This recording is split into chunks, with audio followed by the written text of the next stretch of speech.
Je veux parler de quelque chose qui peut sembler relever de la science-fiction, mais qui est pourtant en train de se produire en ce moment même.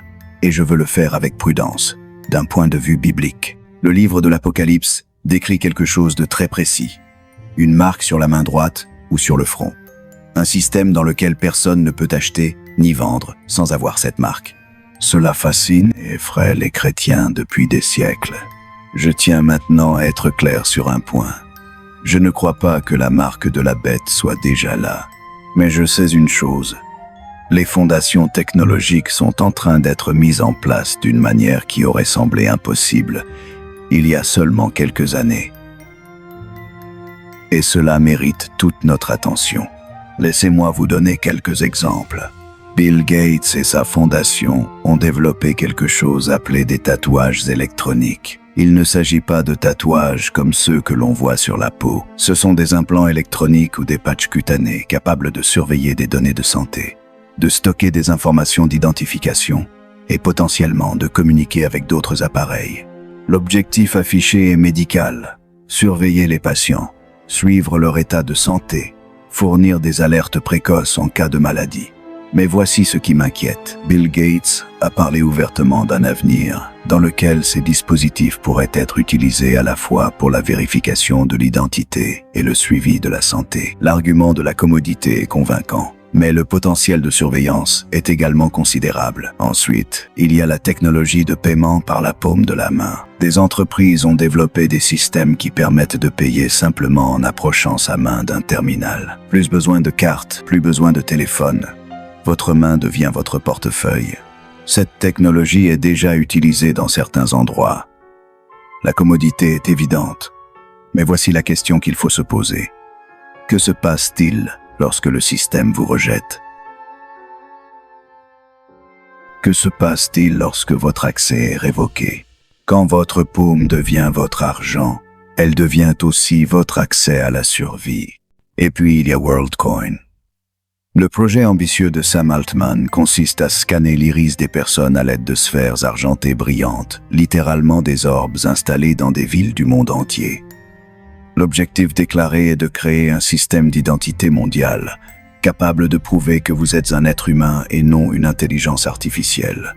Ce système est déployé aux États-Unis, avec des orbes apparaissant dans de grandes villes. Je veux être prudente ici. L'objectif affiché de WorldCoin peut sembler noble dans un certain sens. Dans un monde de deepfakes et d'IA, comment prouver que l'on est une vraie personne? Mais la méthode collecter des données biométriques à partir de vos yeux et les stocker dans une base de données soulève de profondes questions sur la vie privée, la surveillance et le contrôle. Quel est le lien entre tout cela et l'Apocalypse? La description biblique de la marque comporte 3 éléments essentiels: la main ou le front, la capacité d'acheter et de vendre, et le contrôle exercé par un système auquel tout le monde ne choisira pas de participer. Nous n'en sommes pas encore là. Personne n'impose actuellement ces technologies. Dans la plupart des cas, la participation reste volontaire. L'état de surveillance n'est pas encore pleinement instauré. Mais l'infrastructure est en train d'être construite. La vraie question est donc, qui en aura le contrôle? Qui aura accès aux données? Qui décidera du moment où l'accès de quelqu'un sera révoqué? Permettez-moi de vous donner un scénario hypothétique en lien avec Apocalypse 13. Imaginez un avenir, non pas dans 50 ans, mais peut-être dans 10 ou 15 ans, où toute l'activité économique est numérique. L'argent liquide n'existe plus. Chaque transaction passe par un système privé. Et pour accéder à ce système, une vérification biométrique est requise. Votre visage, votre paume, votre iris, toute votre identité est liée à votre corps. Imaginez maintenant que ce système soit contrôlé par une poignée de grandes entreprises technologiques. Elles détiennent vos données biométriques. Elles savent où vous êtes allé, ce que vous avez acheté et avec qui vous avez été en contact. Elles peuvent geler vos comptes. Elles peuvent vous refuser l'accès. Elles peuvent vous faire disparaître économiquement, sans procès, sans procédure régulière et sans aucun recours. C'est l'aboutissement logique de la direction que nous prenons. Et Apocalypse 13 décrit un système dans lequel ce type de contrôle économique devient possible, non pas nécessairement par un gouvernement, mais par un système disposant d'un pouvoir centralisé sur le commerce. C'est ici que je veux rester prudent et équilibré. Premièrement, aucune de ces technologies n'est la marque de la bête. Pas encore, en tout cas. La marque sera mise en place dans un contexte précis, avec une signification spirituelle spécifique, et dans le but explicite de contrôler l'adoration, et nous n'en sommes pas là. Deuxièmement, les chrétiens ne doivent pas être des ludites. La technologie n'est pas intrinsèquement mauvaise. La surveillance médicale peut sauver des vies. Les paiements numériques peuvent aider les personnes non bancarisées. Les systèmes d'identité peuvent prévenir la fraude. Le problème n'est pas la technologie en elle-même, mais la concentration du pouvoir, le manque de transparence et le potentiel d'abus.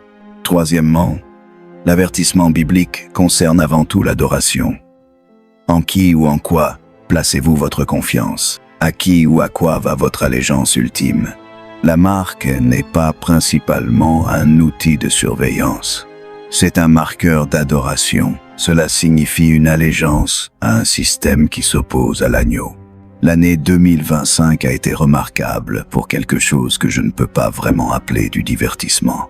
C'était une année où l'industrie du divertissement semblait presque se réjouir de sa volonté de se moquer et de ridiculiser la foi chrétienne. Permettez-moi de donner quelques exemples.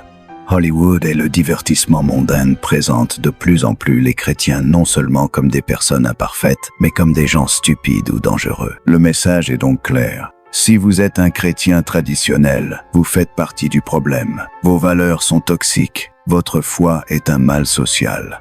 De grandes émissions et cérémonies, comme Saturday Night Live, ont inclus des sketchs et des présentations qui se moquaient de la mort et de la résurrection de Jésus.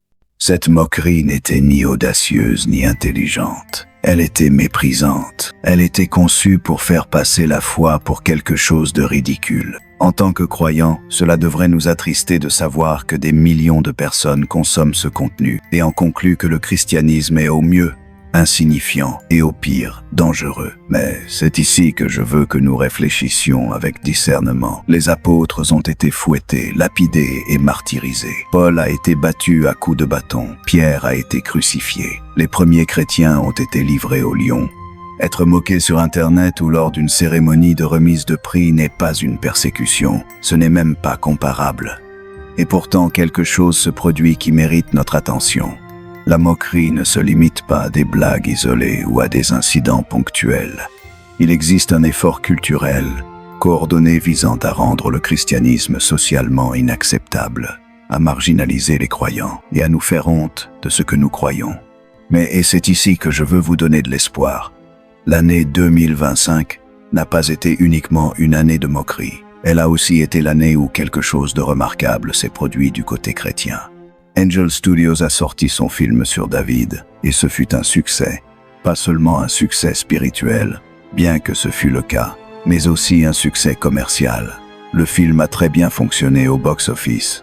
Des millions de personnes ont choisi de regarder une histoire tirée de la Bible, alors qu'elles avaient d'innombrables autres options. Un rapport indiquait, et je cite, « Angel Studios a annoncé que David a enregistré le plus grand démarrage en salle de tous les temps pour un film d'animation chrétien, avec un week-end d'ouverture dépassant les 22 millions de dollars.